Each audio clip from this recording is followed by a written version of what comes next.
Here's why you shouldn't buy the Thrustmaster Airbus set from a real pilot. Now my main issue with this set is the thrust levers. The speed brake and the flaps I really like, the park brake I really like, the engine masters, the ignition start and the gear is all perfect. I really like this, I wouldn't change it. But the thrust levers, this is the biggest problem with this Thrustmaster thrust lever set. Now the two biggest issues with the thrust levers is they don't have enough distance from idle to climb thrust, and also the detents are not correct. So the main reason you'd buy this set is to hand fly on the sim. You don't want to be flying with the autopilot. Now in the real aircraft, this is idle, this is climb, and all you have is this much range to set your thrust. Now these gates are super big. In the real aircraft, you have a lot more distance from idle to climb, and this is where you're going to be using manual thrust, and all you have is this much.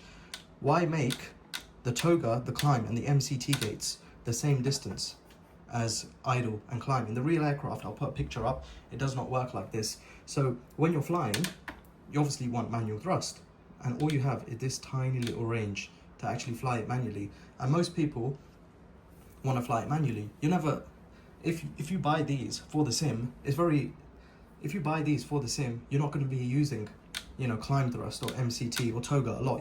You want to be hand flying, and this is all you get. And this is the biggest thing I hate about these thrust levers, and that's why I wouldn't recommend it to anyone, because you want to be hand flying and all you get is this much distance to actually change the thrust. Another thing I really don't like about these thrust levers is that you don't have an idle reverse. Now with these thrust levers, here is idle and here is max reverse. But in the real aircraft, you have another gate right here to idle reverse.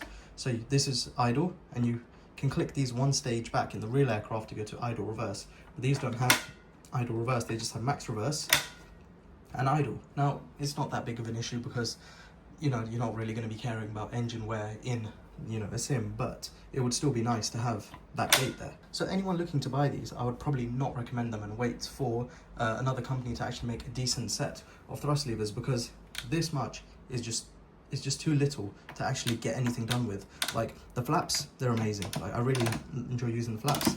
The speed brake, the gear, you know, the engine masters, the rudder trim, the park brake is all very nice. But the 90% of the time on the sim, you'll be spent in this little range, and that's just too small. So that's why I would not recommend these. Save your money and don't buy them.